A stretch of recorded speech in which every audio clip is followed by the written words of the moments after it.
Thank you so much for joining, everyone. Am I audible? I hope I'm audible. So a very good afternoon to all. I, Shamama Shahid, welcome you all to our first online panel discussion for today, titled The Existent and the Imaginary, Decoding the Future Through Science Fiction and Digital Humanities. It is with great pleasure that we gather here today, embracing the fusion of two extraordinary domains that have the power to shape our perceptions of reality and guide us through an awe-inspiring future.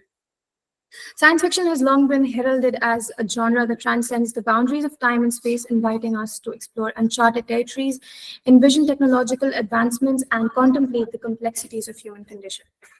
Today, we embark on a multidimensional journey, guided by an exceptional panel of experts to unravel the intricate connections between science, fiction, digital humanities, and the future. We have with us today Dr. Ritwik Bhattacharjee, Professor Arjun Ghosh, Mr. Gautam Bhatia, and Ms. Shweta Khilani. Dr. Ritwik Bhattacharjee is an assistant professor at Sri Guru Tegh Bahadur Khalsa College, University of Delhi.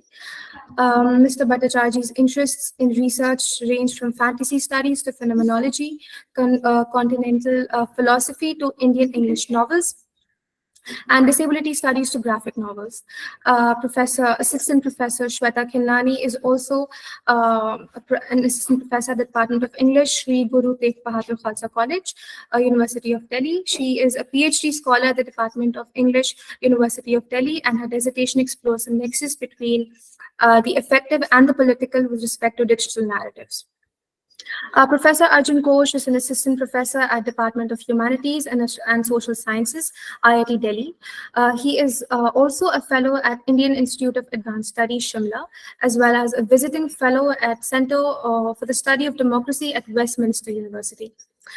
Then we have Mr. Gautam Bhatia, who is a lawyer, scholar, author, and a postdoctoral fellow at Scripps Berlin. He is a National Law graduate from Oxford University on a Rhodes Scholarship and went to Yale University to study constitutional law. A moderator for the session is Mr. Soumya Brata Roy. Mr. Roy is pursuing his PhD in Humanities and Social Sciences from IIT Jodhpur. The expertise will shed light on how these two realms intersect, intertwine, and contribute to a collective perception of what lies ahead. So without further ado, I invite our distinguished panelists and our session moderator to share their expertise, engage in insightful conversations, and ignite our collective imagination. Over to you, Mr. Roy. Yeah, hi everyone, a very good afternoon. I hope I am audible and visible to everyone. Yeah, okay, thank you. Thank you once again for that lovely introduction. I thank everyone who has been involved in the formation of this program. I would have actually loved very much to be there in person, but well, we'll make do of what we have. So I will start off by actually going over the panelists and asking them questions and then engaging in discussions regarding it, and we will go along as our time and kind of space allows here. So I'll be pretty honest right about at the start that I come to this panel as someone who has been interested in the digital humanities more than in science fiction per se. I am also interested in something that I'm working on my thesis called electronic literature. Now, electronic literature, digital humanities, and everything, if you consider it in that sense, they might have overlaps, very good overlaps. But science fiction in the true sense of what we do in literary studies circles is something that I am still continuing to discover. Here, I must acknowledge that as a teaching assistant at IIT Jodhpur in the School of Liberal Arts, I have had some exposure to science fiction here as well as during my undergraduate and postgraduate days as well. So I would like to start off and I would like to open up the question to all of my panelists, and I can actually go around the same order as the introductions were done. The title of the panel, as it places itself within the intersection of science fiction and digital humanities, is something that is very interesting to me as well as curious, because when I started my inquiry in digital humanities, I did not think that it would have any kind of commonalities, or whether there could be events as per with science fiction per se. But now when I think about it, that the parallels can be drawn rather easily. So I would first like to ask Dr. Ritik Bhattacharjee, and the order of introduction as it was done, that when you think about the intersections of science fiction and digital humanities, given your own positionality, be it as a professor at a college, or as a practitioner, or in your own personal interests, be it in the realm of creative writing or academic writing, how do you navigate these two areas of digital humanities and science fiction? Because digital humanities, methodologically speaking, or even in the realm of the discipline, can be so vast that it can be a little difficult to chart. So over to you, Dr. Bhattacharjee. Thank you, Shamita. Uh, Quick correction, not a doctor yet. So just Ritvik will do. All right. My apologies. No, it's all right. See, I mean, completely opposite to you. Just at the beginning, I would say that I do not have a lot to do with digital humanities because science fiction is what I work with, what I have dealt with, what I read, and so on and so forth. But off the top of my head, if I want to actually think about, and I think Shweta will be able to expound on it better. If I want to think about this intersection between science fiction and digital humanities, especially in today's age where AI systems seem to have taken over even creative work. I mean, just yesterday I was speaking to a friend who is an artist and who made this 3D diagram. And he was accosted by people saying that no, it is not you who has made it, but it is artificial intelligence because it is in Mackie. And then he had to go back and show the fact that it is he who actually has made that thing. So, where do we see this leap in AI where it is now, well, it is now able to do the things which perhaps we thought we could. It just reminds me of that dialogue from iRobot, where Detective Spooner asks, what was his name? I forget the robot's name. That can you draw a painting or something, and the robot actually paints a picture quickly, a very beautiful painting that he dreams of, and so on and so forth. So I think, off the top of my head, that is what this bridge, as it were, or a jump that one can think about, especially in today's age where AI is, I won't say taking over, but at least coming out into the picture, into the world at a level where it is able to write poetry, make amazing pictures, write stories, do translations, and so on and so forth. Yeah, thank you so much. I will come back to these little conversation points that I'm noting down that I'd like to hear from the other panelists as well, just to get a sense of the room. Now, Shweta, if I may, can I hear from you a little bit? Hi, am I audible and visible? Yeah, yes, you absolutely are. Perfect. Okay. First of all, thank you so much to the faculty and the student body at the Raleigh Literary Society for having us and initiating this discussion. And as you rightly pointed out, Shamra, it's when I saw the panel, I thought it was going to be primarily about science fiction, but it sort of brings together um, two seemingly different but also very well connected areas of thought and research, as it were. And for me, it becomes even more interesting because primarily I work with the digital medium and digital cultures, and this happens to be another sort of uh, interest of mine. One area where I do see them coming together is again this idea of how the other in science fiction or speculative fiction or whatever we want to call it. One of the ways that the other is thought of is in terms of the digital other, like Ritvik says, AI or the cyborg or the droid figure or whatever else. And of course, it ultimately raises questions about what it means to be human, which has become such a difficult question to answer in this day and age. And I think that's one place perhaps where the two seem to coincide in some way, the questions that are raised by them for, in terms of a digital being or a virtual being, as it were. The other thing that, like you pointed out as a methodology, if you were to think about digital humanities, then one of the questions it asks is also related to the form or the medium in which, literature is written or produced or read or consumed, and how that changes with the with algorithms and online infrastructures and stuff like that. And science fiction, a part of it has always been sort of very popular, very pulp, produced in magazines and zines.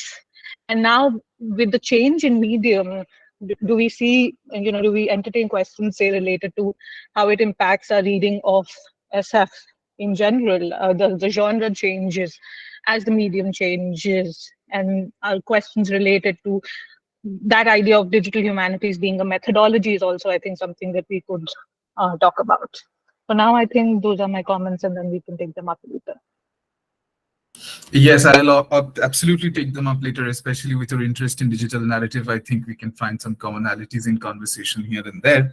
Now, moving forward to Professor Ghosh, as I would say that I have been acquainted with Professor Ghosh's work, be it in digital humanities and textuality as well. Professor Ghosh, if I can hear from you and before moving on and, of course, continuing the conversation. You are muted, Professor. Thank you, Shamo, and thank you, the Raleigh Society, for this invitation. Yes, it is. These are usually not areas which are talked about on the same table. There are certain digital humanities research projects which deal with science fiction. But if I were to sort of come in here with the audience in mind, is that one of the common threads that I see in this sort of panel or the theme that has been chosen for this panel is the relationship with technology, right? How do we deal, how do we address technology? And as students of culture and literature, right? Science fiction is one of the ways in which we culturally respond to emerging technologies, and I have a feel that one of the ways in which we have responded, and we live in an epoch, we live in an era where technology is moving at a very, very rapid pace, right? The evolution of technology, the half-life of any technology is getting halved exponentially, right? What is new today is obsolete tomorrow, and that story is just moving at a breakneck speed, right? So somewhere culture is not able to keep pace with this exponential evolution of technology, right? I mean, typically what would happen is that cultural critique also tries to shape technology or participate in a kind of critical relationship with the shaping of technologies. But with such rapidness, unless you understand the technology, it's very difficult to actually intervene.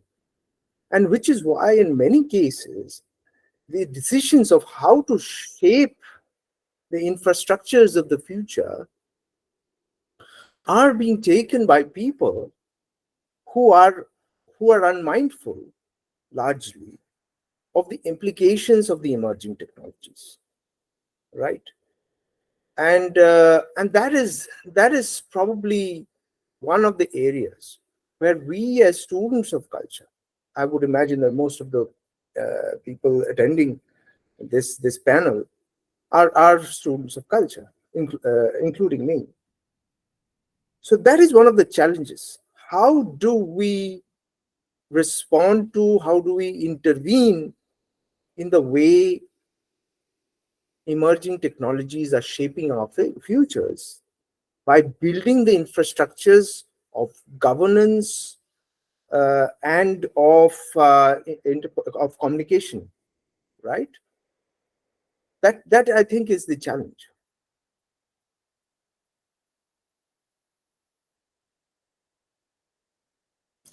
Thank you so much, Professor Ghosh, for your comments. Now, moving on to Mr. Bhatia, I think your work, especially spanning the legal spaces and especially your work in practicing science fiction is something very interesting. And my question, of course, I would ask you to comment on the question that has been raised as well. But I would also want you to focus on a little bit about your own practice that you have been engaged in. You've been an acclaimed author of science fiction as well, and you're a practitioner of law. And here I would just, because when we talk about science fiction and how it presents information, there is also always an overarching presence of how spaces archive information and how information systems or capabilities are rooted in systems of power. And you, of course, have operated in these two domains as a practitioner, lawyer, and as a practitioner of science fiction as well. So how do you look at these two sides of questioning the systems in your science fiction praxis, but also kind of interrogating them in your practice of law? So if you could just connect the threads.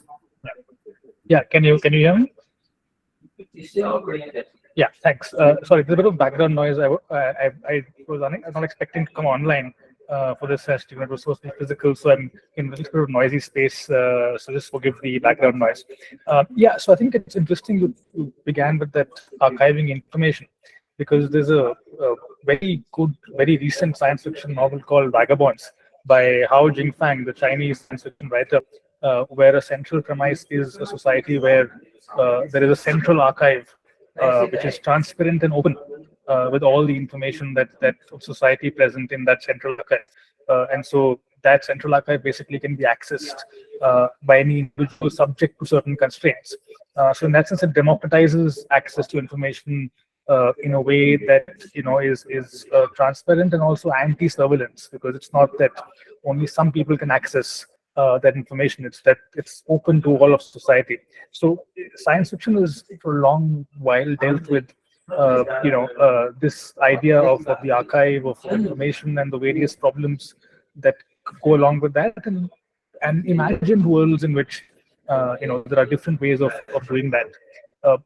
And it's interesting because Vagabonds actually is almost in conversation with an old classic of science fiction, which was The Dispossessed by Ursula Le Guin, which I think speaks directly to your point about interrogating systems, because The Dispossessed is a novel that inaugurates the genre of anarchist science fiction, right? So that is the subgenre of science fiction that is explicitly oriented towards breaking down any kind of hierarchy or authority and presenting a society in which they don't exist. Anarchist science fiction shows to us worlds in which anarchism is a practical and workable way of organizing social life. So that is another long tradition of science fiction in that line.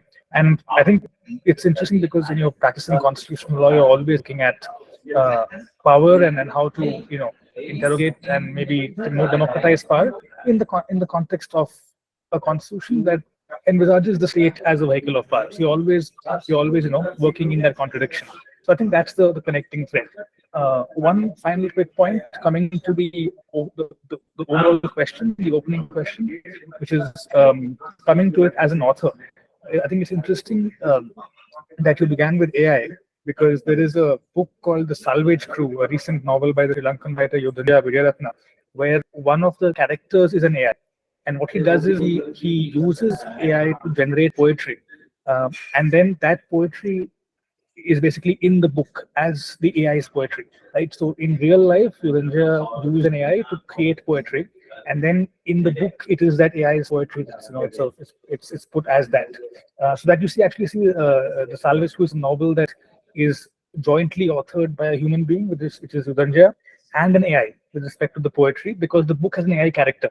So I think you'll see more and more going forward that sort of collaboration between AI and human beings in writing. And of course, it's going to create problems. So right now there is a huge controversy going on in science fiction about the extent to which authors can use AI in submitting stories. And many magazines have put a clear bar on the use of AI to create stories. That's going to be an interesting thing going forward.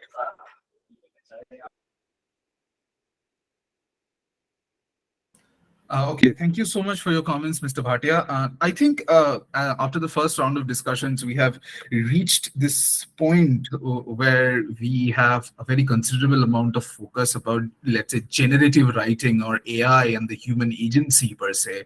And this is something that has always been represented in narratives, especially in science fiction. I am reminded of H.G. Wells's World Brain, which I believe has great echoes in let's say generative writing or chat GPT for that matter.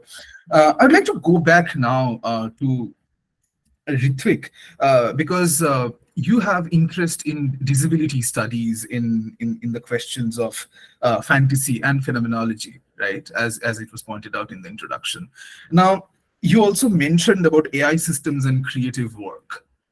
Now, when we talk about, let's say, generative writing or AI, we constantly keep referring to what is human and what is not.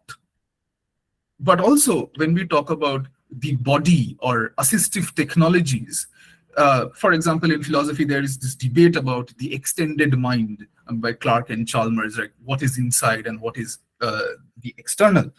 So from this point of access, the body and writing, how do you look at generative writing, not only in the DHscape or let's say writing academic essays and stuff, but also how it is represented in narratives, in fictional narratives? Because we have been grappling with this idea of AI taking over for a long time now.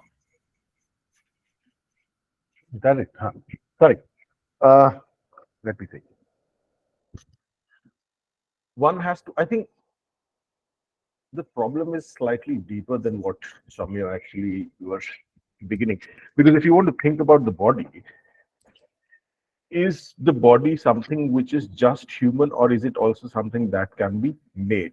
And I'm not necessarily talking in terms of a body which is existently human, but a body which can, let us say, mimic the human to the point that it is the human, but it is still not the human. In which case, the placing of bodies within textual premises by an AI, by any affective method, the other that Shweta calls, will that be possible or not be possible? Especially because, and I think this is something that I recently worked with, because the other way is also happening, that the human is also extending beyond the body with the interventions of technology, as Arjun is also saying. So the idea is, as our access to technology booms, the limitations that our body has, I mean, the constructed body has, we're also slightly losing those limitations, aren't we? If you want to think of the assistive technologies which come with impairment, I mean, the very fact that these assistive, the very fact that these assistive technologies have grown so much that you can actually have functioning arms, a la Full Metal Alchemist, where they're actually properly robotic arms and you can work with them, is something which was 5 years ago was not even something which was considered possible. But then one has moved beyond the body, hasn't it? In the sense that this is something which is completely outside of it. So I mean, I'm not peddling doomsday scenarios. I'm just saying that if we are constantly thinking of the possibilities where the body can be constructed outside of the human, where the human body is a human body without the human, how long will it take to actually put it into textual practices or generative practices? I mean, I don't have the answer to that question. It's a question that I am necessarily thinking. And especially because, I mean, Arjun was also talking about this thing about thinking of infrastructure. And because you brought in disability studies, ultimately you have to think about creations of infrastructures which may or, I mean, which will eventually remove this idea of disability and all these things. But the infrastructures also have to constantly think of all possibilities which bodies can take, which may or may not actually be possible for the body to be. not in terms of probabilities, but possibilities. I mean, only then one can have a truly inclusive infrastructure, right? Where a building of an inclusive infrastructure takes into consideration all forms of bodies. And all forms of bodies are a realm of possibilities. It is not a realm of an actuality. I hope I'm making sense.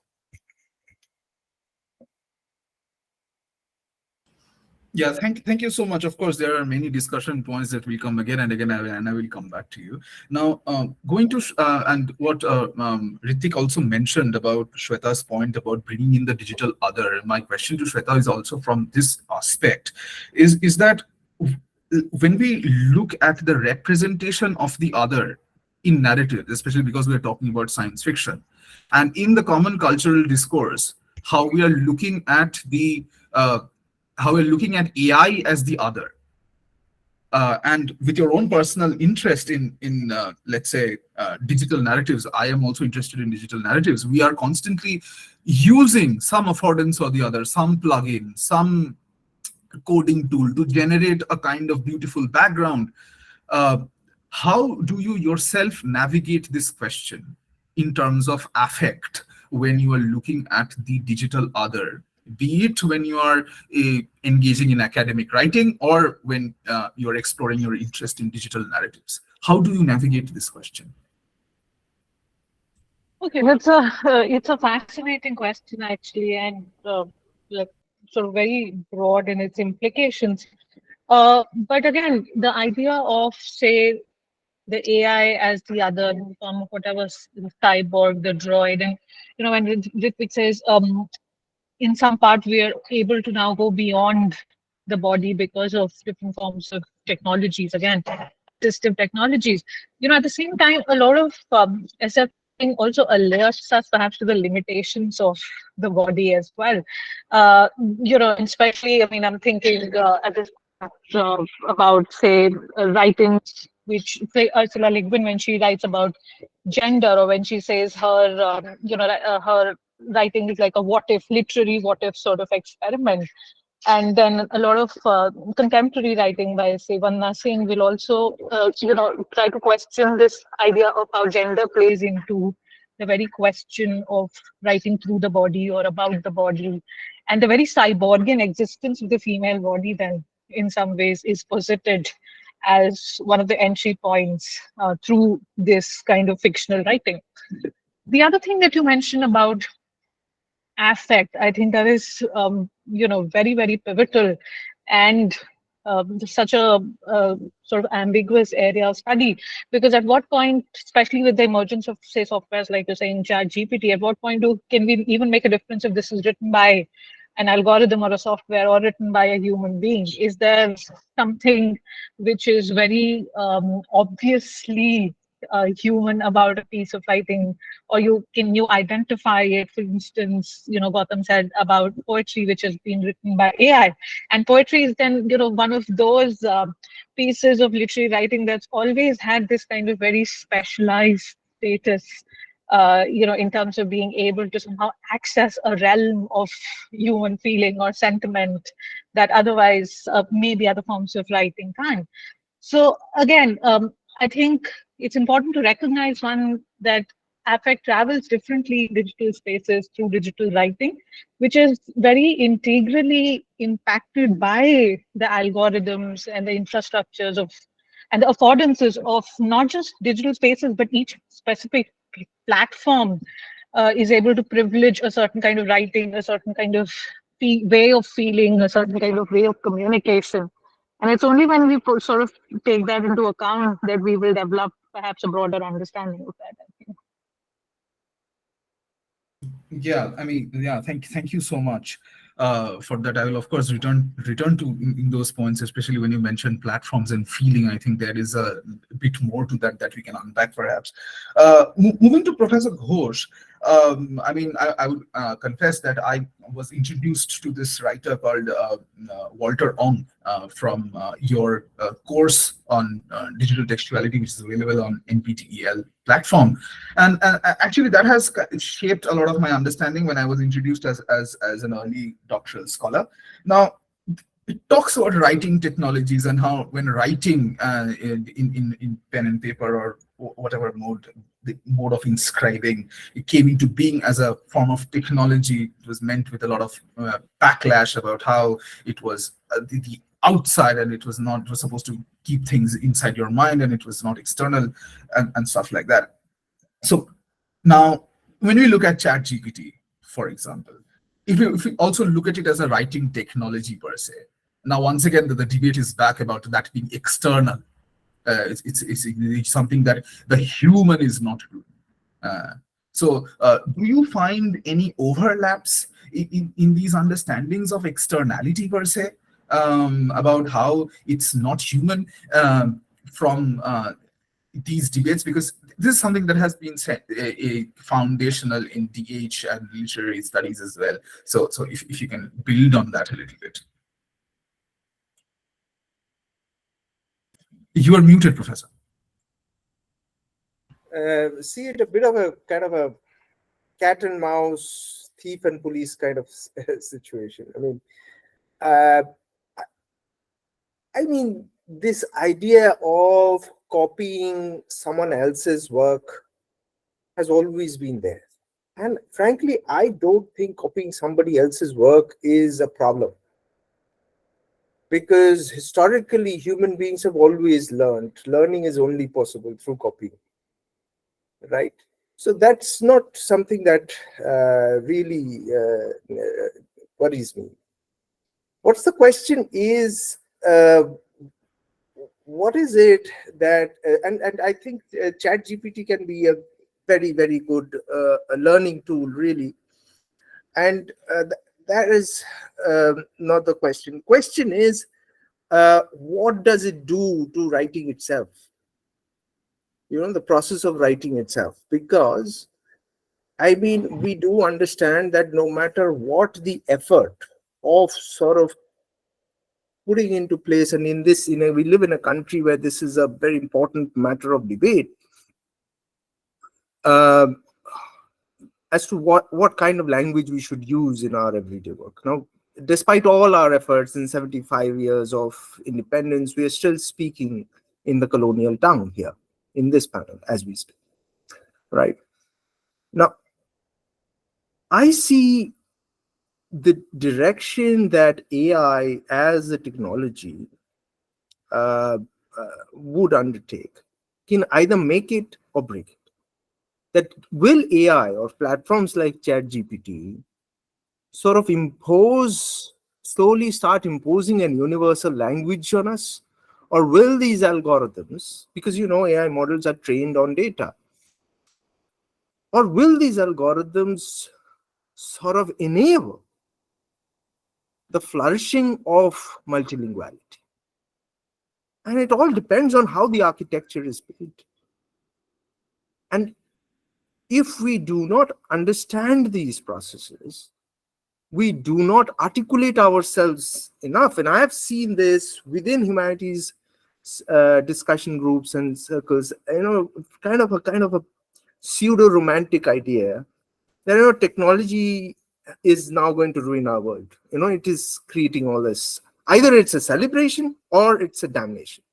I mean, we need to have a critical sort of relationship with the technology to be able to say that what is going to be the language of the future? Because you do understand that human society, human history has a software, right? And the software of human history is language. Control over language is something we should be very, very careful about. And language is the engine on the basis of which these AI tools really function. So that's something I would like to draw attention to. Okay, thank you so much. Thank you about that. I think the questions that you raised about adopting a critical attitude and not going to the extremes is something that is very important. And I think the balance, it'll take a lot of time for that balance to arrive, right? Moving on to Mr. Bhatia once again. you also mentioned about when I asked you my previous questions about your own the two practices that you are engaged in, the practice of law and then also the practice of writing. You mentioned once again about looking at systems and structures of power in your practice of law. Now, if I just go back a few days and refer to the LGBTQ decisions regarding marriage that was happening in Supreme Court, and some of the clips and conversations that was being played again and again and again on social medias about the various people debating over those issues. Now, as someone who is not attuned to the practice of law as such, but we have seen these kind of debates arise again and again in science fiction. I mean, Margaret Atwood's work comes very close to my head. So when you are yourself, I mean, you have written a work as well where you imagine a queer character in a dystopic environment, right? If I'm not wrong, please correct me if I'm wrong. Now, could you enlighten us a bit about your own process of writing when imagining a fictional space and how you navigate the legal systems in that imagined space? And why do you do it the way that you do it? Yeah. No, so before I answer that, I just want to add something that Professor Ghosh said that, so I think that what he said really accurately captures the debate going on right now in the science fiction writing community and the magazine community about AI. So on the one hand, certain magazines have completely banned any work that uses AI as part of its composition. With the threat of like permanently banning somebody from submitting ever again if they are found to have used AI in their work. On the other hand, you have programs that now claim to help writers. Basically, they say you give a prompt and the AI will write you a science fiction story based on the prompt, right? So there is the other side. And then you have people such as Wole Taibi, an African Nigerian writer, who actually said that it completely depends on how you use AI and who is using it. It could either be a tool of liberation for writers, or it could be sort of a tool of entrenching existing bar systems. So actually, what Professor Ghosh mentioned, that debate is playing out right now in the writing community in real time. So it's really interesting to witness. As far as your question goes, so I think the beauty of science fiction and broadly of speculative fiction in general is that it lets you world build, right? Which is that it allows you to create a world where you decide what the structuring premises are, right? And then of course, once you decide them, you have to be internally consistent, all of that, to make it convincing. That's fine. But a point that Rick Riordan actually made, a few years ago, when he was asked, like, your worlds are very gender equal, many women protagonists, and he said, look, if you are given a choice to start afresh, right, in world building in science fiction, why would you put the same hierarchies, like the same structures of power, the same oppressive systems in your fictional world, in the world you're creating, when you have the liberty not to put them in and to actually imagine worlds in which they don't exist. So when I wrote my two novels, the duology, which had like a queer normal world, a queer normative world, part of the reason was that because you have the freedom to imagine an alternative world, so why just like transpose the same really tiresome, tedious hierarchies into your built world as well. Now, of course, as you said, once you do that, you have to make it believable, right? So in my writing, for example, it's believable because there is like an artificial scarcity, there's artificial sort of physical scarcity, there's a war around the world. And so there's a genuine, serious issue with respect to population, like an actual issue, not a made-up issue. And so that helps to sort of normalize queerness and queer relationships in the society. And then laws reflect that, right? So it's sort of, you imagine the world, and then you sort of build the legal and political systems to, that would make sense in that world.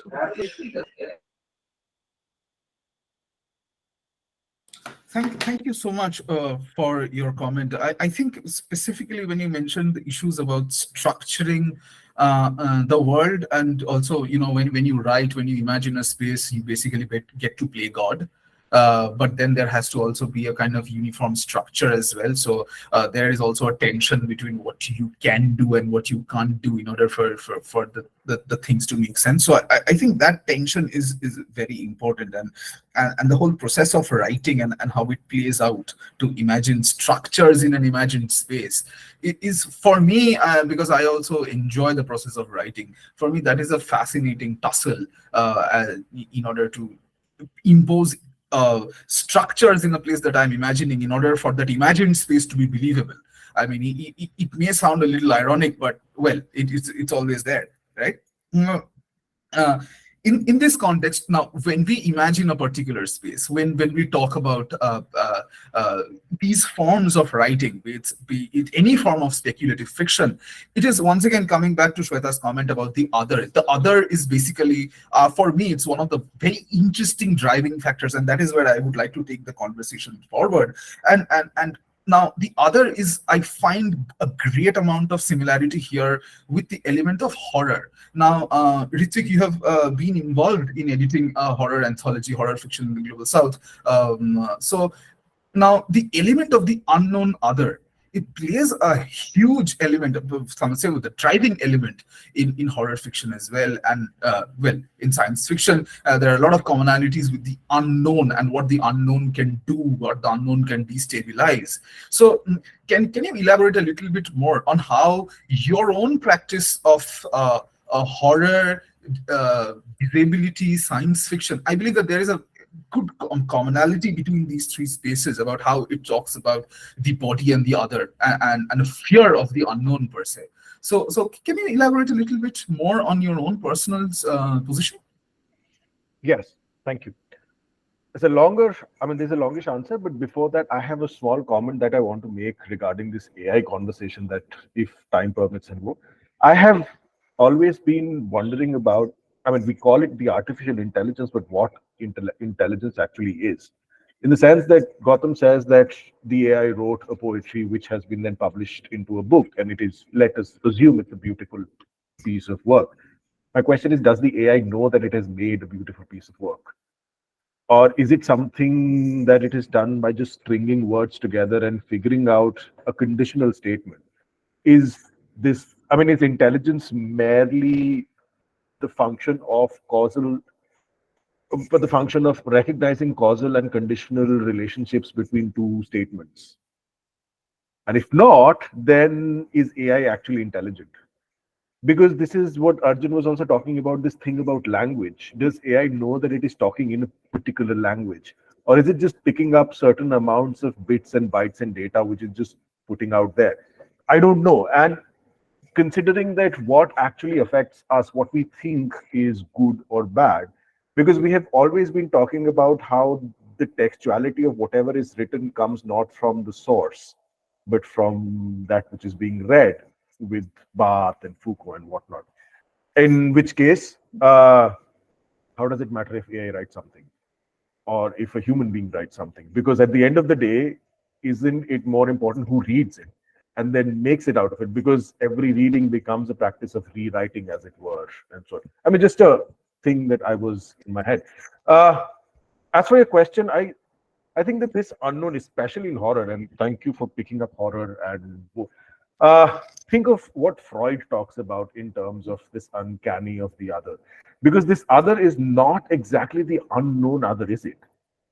It is the known which has now been pushed so far away that it becomes the unknown. I think one of your teachers spoke about Ligeti. He has an excellent book called The Conspiracy Against the Human Race, where Ligeti talks about that, listen, if you have to think about horror, you have to, yes, think about the other, but the other is not this unknown thing which is out there.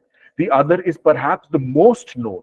The other is that which is so close to our own existential makeups, our ontological positions in terms of our consciousness, that it threatens us so much that we have to push it away.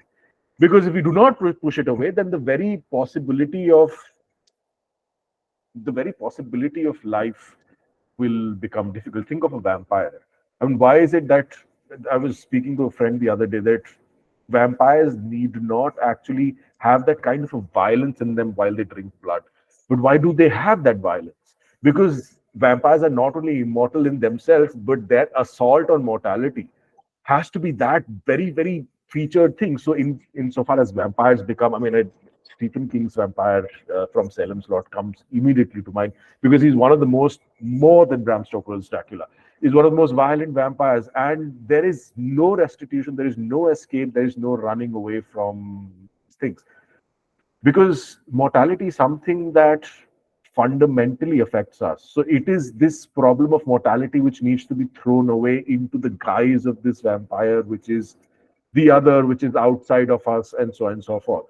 And I mean, it's something that I speak more often now. And it also effectively begins with this problem of consciousness, which has perplexed people, which has become a root of so many questions from Socrates to Heidegger and whatnot. And this answer that has not yet been reached. And yet, us being defined in terms of our consciousness, us being separating ourselves away from animals in saying that we have consciousness, what to do with it? It's a reality that we may not come to terms with. So we make it the other. So the other in that sense, especially with horror, especially, I mean, I would think of it in science fictional terms as well, because I believe if you wait long enough on the scientific, it becomes the fictional. Because if you want to think about, I mean, why is it that Gödel comes up and says that mathematics does not really exist? That there is no possibility of thinking of mathematics in all of these things. At the end of the day, I'm not talking about technology, I'm talking about proper, I mean, in terms of the actions of proper science or the study of proper science, and you wait on it and you realize that it is fiction.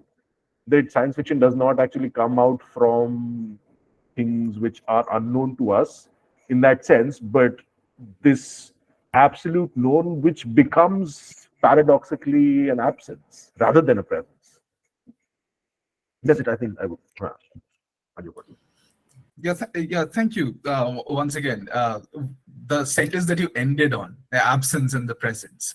I think, of course, we all agree that this is not a duality or a binary, that there is always a liminal space that is always there. And these elements of liminality and binary or non-binaries, this also plays into what was pointed out about platforms writing and feeling, right? Like what platform, what affordances, what do they accommodate, what do they not accommodate? And Professor Ghosh also mentioned about infrastructures and what can infrastructures accommodate. I mean, we all agree, that infrastructures or design systems, for that matter, cannot accommodate a universal design system which is accessible for everyone. I mean, this is a long-ranging debate in video game studies as well. And I think Mr. Bhatia will also agree that there will always be loopholes to be explored in all forms of legal systems, right? As yourself, you are a writer as well. So in this context, when also we look at how we respond to these structures, once again, I come back to the word structures again and again and again. And I think how poetry has addressed these shifts and anxieties and addressing the structures of power, and especially digital poetry, Insta poetry for that matter. And Shweta, you have written on Insta poetry, you have written on the affect of Insta poetry and the moving poetry for that matter, your paper is called, right? So I would like to invite you to kind of elaborate a little bit more on how you connect the anxieties, because you talk about violence and poetry in the digital space and affect over there, and you just mentioned about platforms writing and feeling. So can you do you find any commonality between these two anxieties? So if you can just hint on it. Right.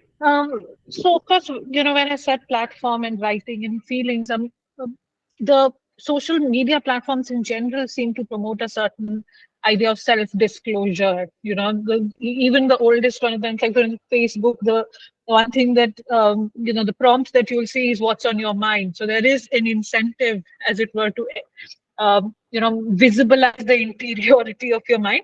Of course, it's an created, sort of constructed idea of the self, which is, but it does, in online spaces, you do create like an entire sort of vocabulary of externalizing the self, which in turn perhaps is again influenced by the expectations of what has the potential to go viral in online spaces, or what has the potential to become sort of a meme or something like that, right? And which is where, of course, I come back to what Ritik said, and before that, Professor Ghosh, this idea of language. Will it impose a certain homogeneity of language? For instance, you do see that happening because our language, or the language that we now are using, is heavily influenced by algorithmic demands, as it were. A certain set of phrases, or a certain kind of language, a certain kind of words become more normative in online spaces, as it were. And which is where that question of, what does it matter if it's written by a human or a machine? Perhaps the anxiety there is that, language will lose its, I mean, if it ever had this kind of organicity of sorts, that and it goes back. It's an old debate that it's becoming like a digital industrial complex of sorts, where you are only saying certain words, which are, or certain regimes of vocabulary, which are now, which, like I'm saying, have the potential to go viral in some ways, right? So that's the one thought that I had in response to that.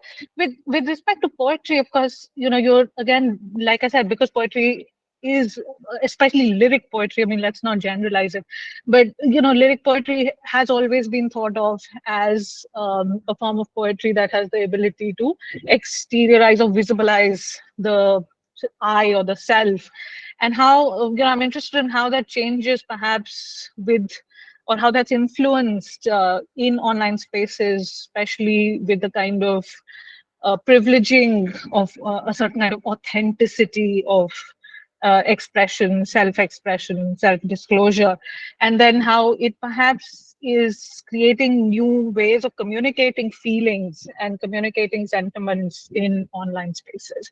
Special, again, like I said, specific platforms, because different platforms not only have different materialities associated with them, but also a certain kind of almost like ecosystems that they come to be associated with.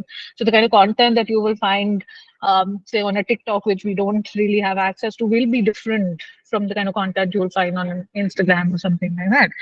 And that is both, it becomes a culture, but that culture is affected again by the structures, like you're saying, what that app permits, what that space permits you to do, and what it does not. Yeah, thank you. I mean, what a space permits you to do and what it does not, I think that is a very important takeaway.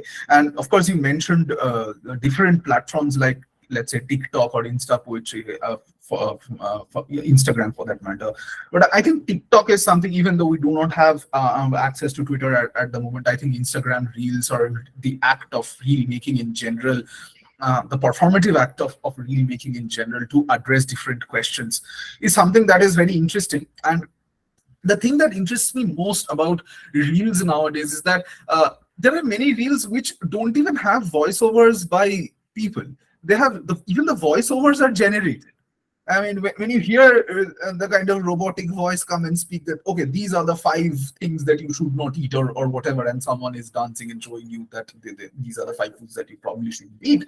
So it also makes me think about how the whole aspect, or the whole performative aspect, is also changing in this regard. So of course, Professor Ghosh, other than being a person working in digital humanities, you have also worked in performance studies, especially you have worked on Jomanatha Moncho, to be specific. Now, I would like to ask you that, how do you look at the realm of performativity in the digital space, and how it's changing with you mentioned about how technology is moving at a breakneck speed. So how do you read that? So what I see is that if we break down, I mean, you mentioned all wrong. So just to go back to Wong for a moment, breaking down the human history into 4 phases. One is that of the oral performative, where there was no written language, And then you have the scribal phase where we write, but write manually. And then you have the print phase, which is mechanical, mass production. The same sort of text has a wider reach. And now we come to the digital. What I find is that beyond the moment of the oral, and in fact, even within the moment of the oral, you had the importance of the word, the verbal, right? And one of the things that is happening with the current state of the digital is that the mind space that was occupied in human communication and in developing human relationships, that where the word held a very, very important space, that is under challenge, if I want to put it mildly. So the image or the performative is once again sort of coming back. So we are moving very, very rapidly from a world, let's say about the last three or four centuries, where we had created a system. Now just imagine if we go back to the position where print did not exist, anyone who writes can use the same instrument to also draw, right? But moment you bring in the printing machine, in order to put an image in that page, you have to go through another technology altogether to create that image and put it alongside the text. Now with the digital, once again, these various multimedia can come together within the same space. Today it is the screen, tomorrow it will be some virtual reality, but they all come back together. So therefore, our dependence on the word, because of the very nature of technology, is getting diminished, right? So we are moving towards a world where there is a lesser importance on the word, and therefore literacy is also something that can become a question, and what implications it has within the educational sector, pedagogy, etc., is also a question. Just one last point on this is that we have societies like ours where, the word came in with a violence, right? The word, as we understand from the kind of the print world and the documentary world, came in with the violence of colonialism, right? It came into a world which was largely oral and performative, right? So, and it had its implications in terms of law and, in terms of family relationships, etc., family structures.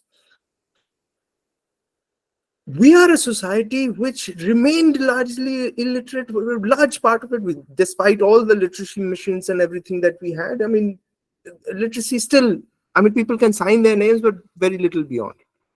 But look at what has happened in the last 7 to 8 years. A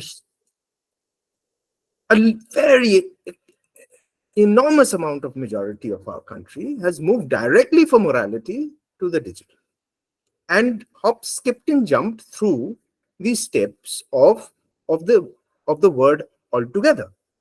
So we now have the political implications of it. We now have a political system in place which the literate population, people like us, have no hold over. We don't understand how this political system is working, because it is not working within a documentary universe. It has moved directly from an oral to a digital, and we are still using our knowledge structures of the documentary world and documentary systems to fathom the political changes that are taking place in our world. And so I think there's a major implication of the performative in the period of the digital. And understand, one of the important things about performative is that it is ephemeral. It comes into being and changes. We are talking right now, This talk is being recorded, but the recording is not the liveness that we have. You can't intervene. Today, Shamu, you can stop me and ask me a question right now. But when it's recorded, you can't, right? So the digital has a certain ephemerality, which the documentary did not. Thank you. Yeah, thank you so much for bringing us back into the idea of the signifier and how the idea of signifier, what signifier signifies, is basically changing, and the ephemerality per se. Yes, that is something that I actually hadn't thought about. So thank you so much for throwing light on that fact, that how we interpret cultures in various modes. Even when we are writing, we are interpreting cultures, we're interpreting systems, and even we are responding, be it via writing, be it via an Insta poetry piece. It is our response to the culture, the system that we are a part of. Now, I will ask Mr. Bhatia to talk about, because we more or less come from the space of academics, and our orientation is of a particular way, more or less. Now, your entry point, well, into academics is in the point of law, but you enter the literary space from your own point of practice. Now, when you are writing a piece of science fiction, you are also responding to some idea that you want to mention. There is a kind of question that you want to answer through the narrative, through the imagined world that you have constructed. Now, you are also a writer in spaces like Economic Times, where you work on, let's say, constitutional analysis and other stuff. Please pardon me, I am not an expert in that field. Now, in that space also, you are interpreting a particular kind of system. Now, both of these forms of expression or response, they are, of course, interpretations and analysis of two different kinds of systems in two very different manners. Now, how do you differentiate, or do you differentiate between these two apparently disparate modes of response? I mean, they're completely different. When you're writing, you're not actually answering questions. You're framing the question. When you're writing fiction specifically, the point is not to give answers to the readers. The point is to leave them with the questions that they can then decide how they want to answer. And the best fiction writing, and that obviously includes science fiction, is writing that at the end of it does not attempt to be didactic or attempt to force an answer down the reader's throats, but creates an effect where they go away from the read with having more questions, or perhaps more things to think about. Whereas when you're interpreting a legal text, the whole point is to have an answer, because upon the answer depends a lot of real world consequences, and who has a right, who doesn't have a right, and you have to give an answer there. So these are two radically different enterprises that have absolutely no connection with each other at all. In fact, they're opposed to each other. Writing is all about ambiguity and creating ambiguity, creating doubt, whereas law is about resolving that doubt, because there are actually consequences to that. So they're two quite different things. All right. I did not look at it in that particular sense, but what I was hinting at is perhaps that how we interpret, the expression of that interpretation can come either in terms of a solution, an analysis, or it can come in terms of more questions. So I think that is something that I was trying to hint at. But of course, thank you so much for that answer. Now, I would like to open up the floor for more general discussions. We have been having one-on-one conversations and having responses to each other. I think a very important theme that has arisen through the entire discussion between, let's say, the juxtaposition of science fiction and digital humanities, especially with keeping in pace with technology, is that how we navigate the unknown, and what are the different styles of responses to the unknown. I'm sorry for once again bringing in my literary studies bias, that we have navigated questions of the unknown, be it when reading poems like Beowulf or Macbeth in the Renaissance texts, that we see that these characters would rather face monsters or bears rather than fight the unknown. So the anxiety of the unknown is something that is very much present in all ages and styles of literature as well. And even when we reach, let's say, the modern period, these anxieties constitutively they are fluid, they keep changing. Now, and then Professor Ghosh also mentioned about how from the oral, we are moving back to the domain of the represented image very slowly. And there is one thing that probably the literary part that has been skipped. So I would like to open the space for discussions. Is it anxiety? Is it a fear of the unknown?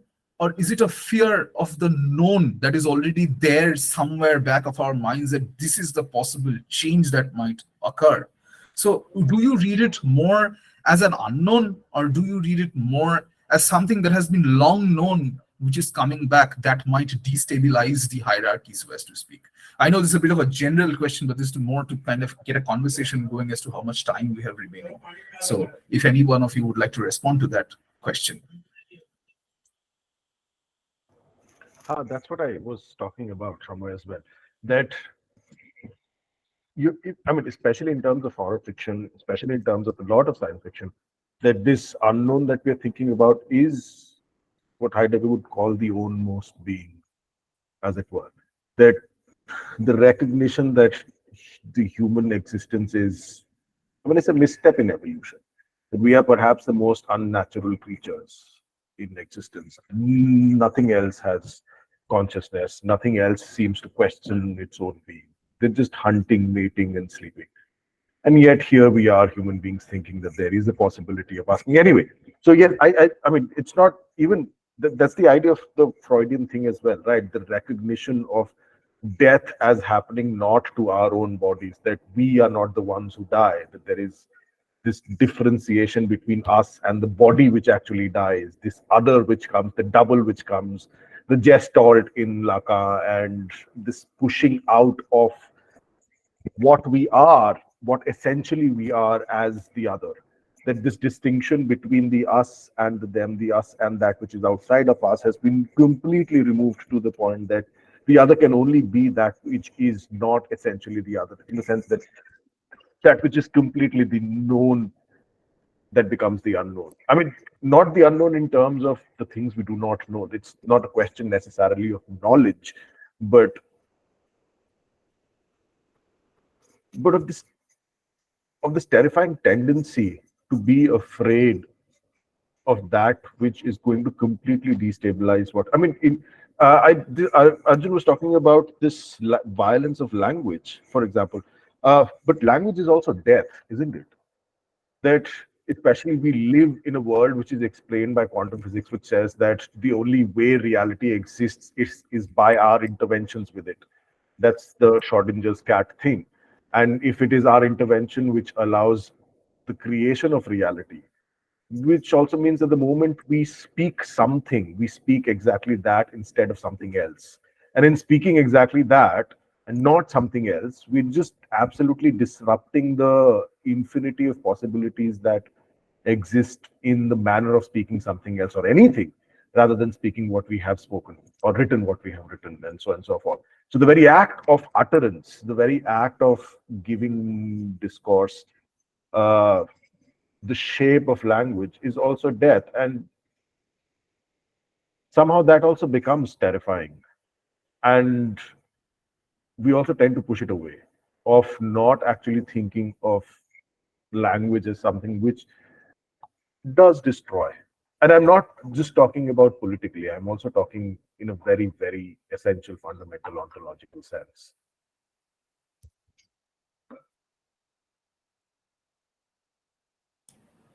Yeah, would anyone like to respond to what Ritu just said?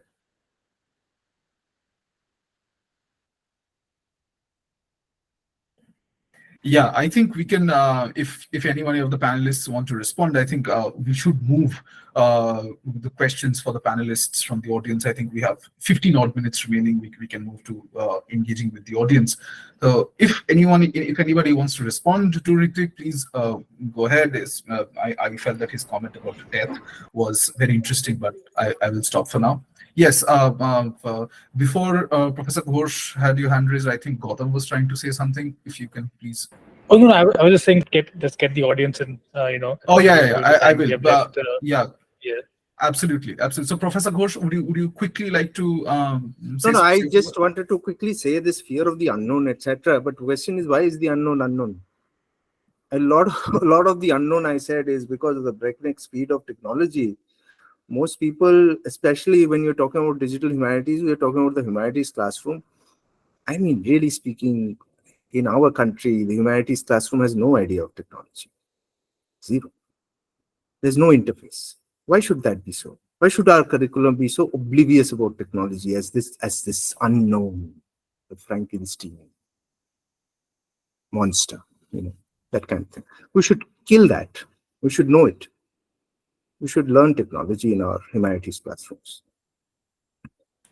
Right, and I especially think that your work that engages in the curriculum of BA English classrooms, I think that has that can pave the way for more inclusive curriculum design frameworks. Never mind. Moving on to engaging with the audience. Yes, if you have questions, please put them in the chat box or raise your hand in order to ask the same. So first, please excuse me if I mispronounce your name. I seek your apology. First, we have Afan. I have a couple of questions for the panelists. So yes, please, would you mind unmuting yourself and asking the questions? Hello. I just want to thank everyone, first of all, for this enlightening discussion that we had right now, and it left us with a lot of food for thought. I believe everyone has also learned a lot. My question is, now I'm going to read the question out. I've written it down. Thou shalt not create a machine in the likeness of the human mind, goes the tenet of the Butlerian Jihad in Frank Herbert's Dune saga. Now, one may disregard this idea as a product of religious orthodoxy. There is still unavoidably some sense of apprehension that looms at the onset of a new revolution. While speaking of AI in particular as the next GPT or general purpose technology, we tend to see it in two extreme senses. One side sees it as just another tool which human beings will become accustomed to sooner or later. The other side sees a scenario of dystopia, academic, economic, creative, and social disaster. My question is, as humanities students, subscribing to what end of this spectrum, according to you, is more fruitful? Is there any alternative side to pick? And this question is open to anybody who would like to answer. This is not directed to any particular panelist. This is the general question for everyone. If you can answer, my question is clear, then I would like to just ask this.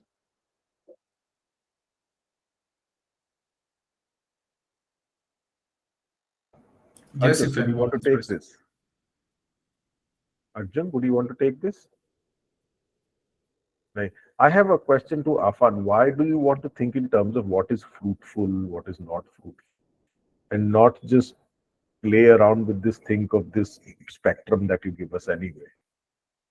What is it that fruitfulness is bringing to the picture with regard to GPT?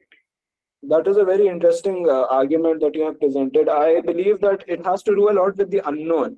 And as we dabbled with that idea a little bit towards the end, but we couldn't, I guess, fully comprehend the unknown because it remains unknown yet to me. And the unknown is something that is what compelled me to answer this, to question you all about this, because as somebody who is anxious of what's about to come and somebody who's going to see a future likely with all likelihood of technology take over and AI becoming the norm, I believe that fruitful and not fruitful is an important question. Now, I don't know if anybody agrees with me or not, but this is one of the reasons why I think that it's an important question.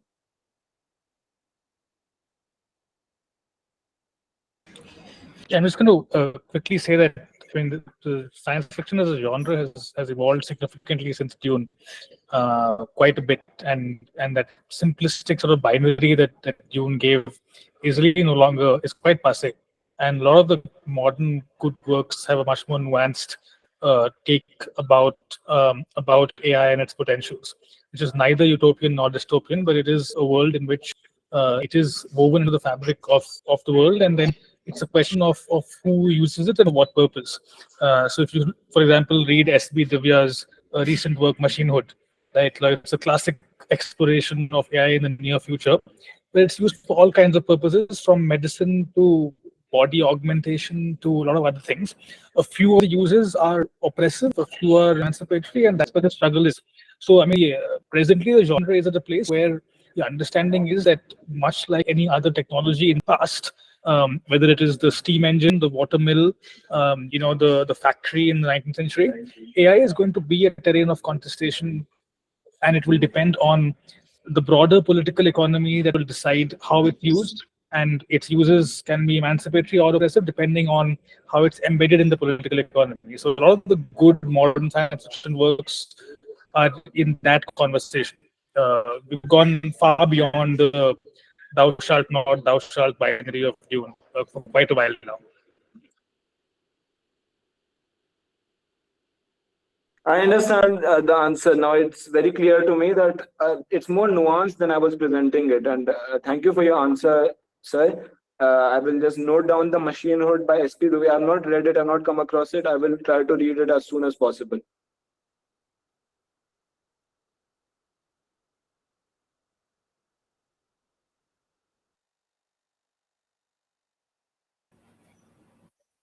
All right. If we have more questions, if anyone wants to ask more questions, please can go ahead. You want to write the questions in the chat or raise your hand and ask it all.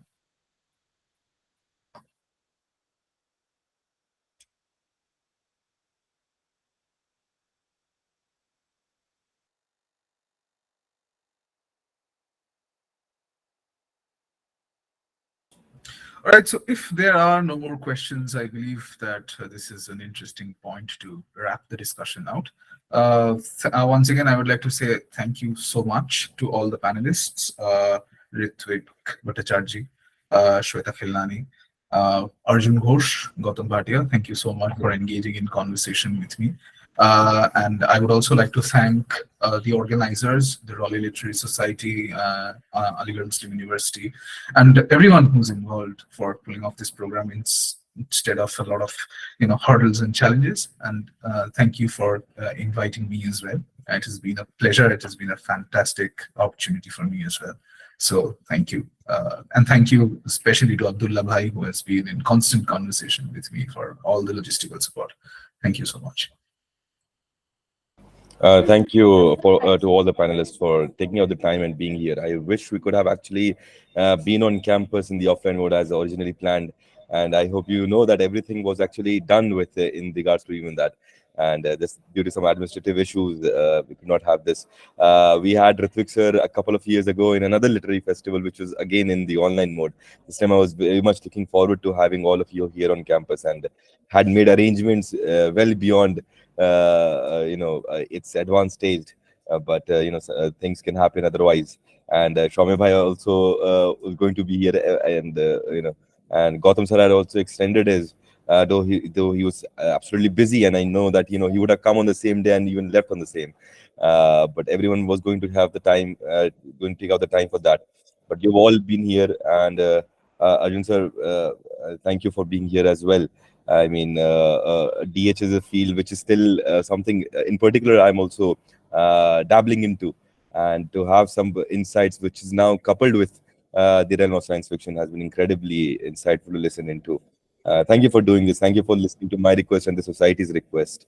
I wish to have you all again sometime later, and inshallah, actually have you on campus, and that would be great. Thank you. Thank you, Abdullah, for getting us in. We were also looking forward. It has been some time I've met Arjun, for example. I think we met last at Pondicherry. And after that, we haven't had the chance, even though we're in the same city. But anyway, thank you so much. Oh, it was Jadavpur. Jadavpur. Yes. Yeah, thanks a lot. Thank you. Bye. Thank you. And thank you to Shaumya Brata for conducting it so seamlessly.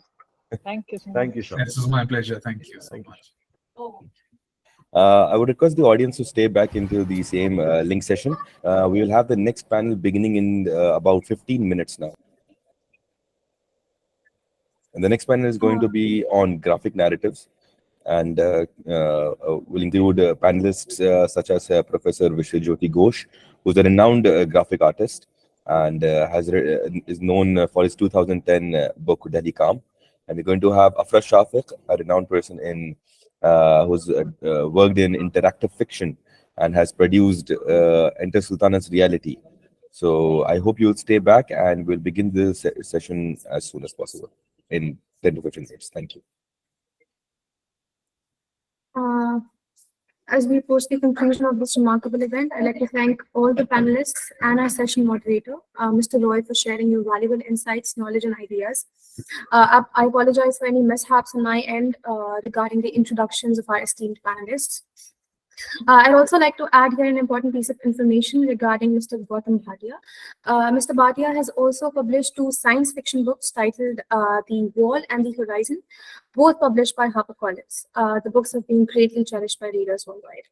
Having said that, I thank you all once again for listening. Thank you so much. Have a nice day.